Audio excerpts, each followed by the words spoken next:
Hey, I'm Brad. I'm Matt. We're in the band Cage the Elephant, and you're watching AMBY.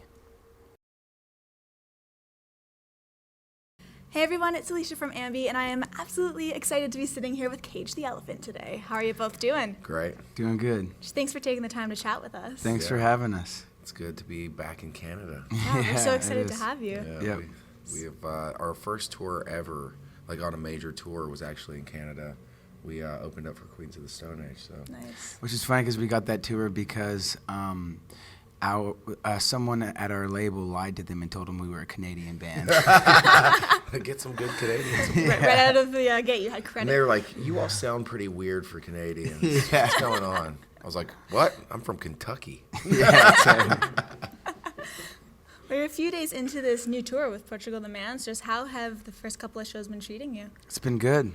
Yeah, it's It's great. been really good. Those guys are an incredible band, and we also have Broncho out with us, and they're first on, and so it's been really good. Before you started off this leg, you're actually in the UK. I think the site must have covered like 4 or 5 of your shows, and everyone who went on behalf of the site were just raving about how crazy they were.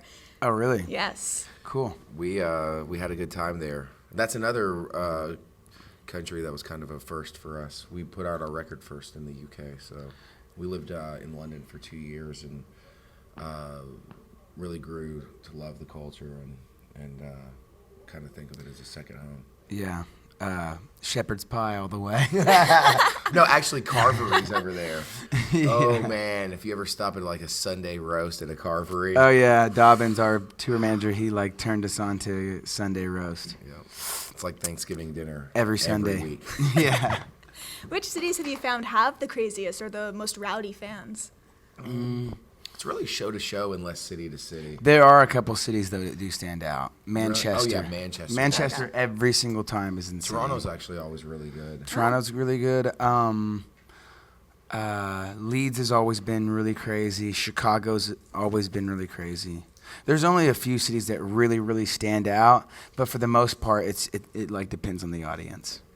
Well, the first time I saw Cage the Elephant, it was 2010, and I saw you with Stone Temple Pilots. Okay, I went with my entire family, and Matt, you actually were on stage, you were about to crowd surf, and you stared right at my dad, and you were like, "You're the guy I'm gonna leap right on." Yeah, honestly. So That's awesome. It was awesome. As a kid, that was just like mind blowing to me, and it's like my favorite concert moment I've ever experienced. Sick. And since that, that day, I've seen you probably 4 or 5 times since then, Oh, and sweet. you just absolutely up the show every single time. Just tell us your secret. Like, how do you keep on making them better? Coffee, lots of espresso. Occultish rituals. No, I'm joking. No, We have a that's Ouija not- board backstage. No. No, I'm joking.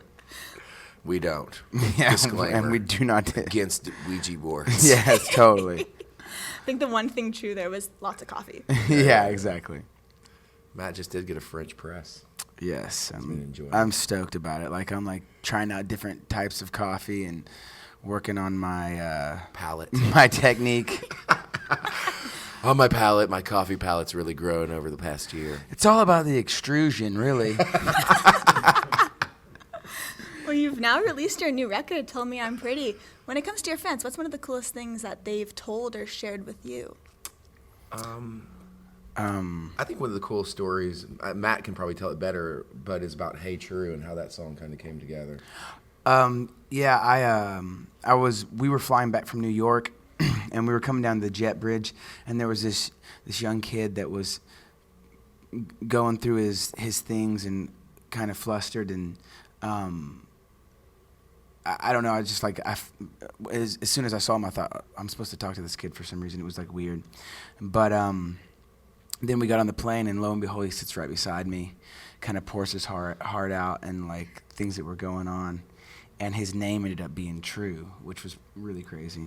I thought that was kind of symbolic, and I was thinking about some of the issues that he was struggling with, and instead of like writing this song about what he should do, I thought it would be like much better to write a song like seeing how he was doing, but at the same time talking about my own personal struggles and relating to it. So yeah, but that's where that song came from. Hey Thanks. True, yeah. Thank you for sharing that. Yeah. On this new album, there are some definite psychedelic nods, more than I've noticed on any other Cage record. So is that just attributed to who you were listening at the time while putting the piece or the album together? Not really. I think it was more just experimenting with sound, and I think when you do that, people relate that to psychedelia. Yeah, because people were willing to venture outside the norm at that point when that genre was kind of like emerging. But we don't even consider it psychedelia. It's just kind of like Experimenting with sound. Yeah. Kind of trying to push the barrier. A level of like production quality. And you dropped a really neat video for Trouble. It's this very Western cinematic video. So it was like putting that whole thing together, kind of getting dressed up and getting in the mind frame and the set, having to do all of that. Matt wrote and directed it, so he. Yeah. It was cool. I just been watching watching some weird surrealist short films and looking at like images of Cocteau plays or whatever, and Jodorowsky's El Topo and Holy Mountain and stuff like that, and getting inspired by that. And yeah, I don't know what to say. Where are my hands? Where are my hands? Well, it came together. It's one of those videos. It's like, honestly, like the thing that it's about is super personal, so it's like hard to like talk Explain about. it. Yeah. Yes. Well, my favorite song on the album is Portuguese Night Fight. Oh, sick. I have a little lyric from it here, and it's, "Tell me, pretty bird, how's that baby blue?" Now, your Instagram is My Name is Baby Blue. Yeah. Was that kind of coincidental, or was that slipped in there intentionally? It's totally an intentional slippage. Okay. Yeah. What does Baby Blue mean to you? My wife calls me Baby Blue, and I call her Pretty Bird, so Aw. that's where that comes Very from. sweet. Yeah. It all unfolds. Yeah. Well, you listen to some awesome bands. I know you mentioned Parquet Courts, who are just awesome, and King Gizzard and the Lizard Wizard. They're coming here on Tuesday. Like, I'm so pumped for that sweet, show. awesome. As of right now, who is your favorite band? Not of all time, but just one that you know you can always go to as of right now. My go-to right now, honestly, is the Parquet Courts new record. Okay. I think it's called Human Performance, but it's just a great record front to back. I really was obsessed with Deer Hunter's new record, too, for a while. My favorite artist right now isn't necessarily a band, but a producer, and he's in a band. But Dave Sitek, like TV on the Radio, several Yeah Yeah Yeahs records, Foles. I mean, he's just done so many great things, and he's incredible. Nice. Incredible artist. I just want to do a little quick fire round with you. Sure. If you're both ready. Yes. Yes. All right. The last I've prepared photo. myself for this. You got it. The last photo you took on your phone. Was me raising my daughter's nose to look like a pig nose. Honestly. Mine was of the stage setup. A must-have on your rider. I actually think there are a couple things behind us right now. Yeah. A must-have for us is a juicer. LaCroix, sparkling water. Favorite thing to juice? Oh, the greens. Ginger. Yes, and ginger. You're Ginger right. root all the way. And an artist or band that you would love to see one day put their spin on one of your tracks? Man. Dr. Dre. Neil Young. Very cool. Just to wrap everything up today, anything you want to say to all of your fans who are going to be viewing our interview?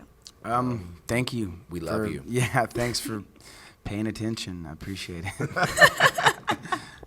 And thank you for sitting down with us. No, thank you. It's my pleasure. And remember, to everybody viewing, you can visit us at musicblogya.com for exclusive interviews, features, videos, and so much more with your favorite bands. See you next time.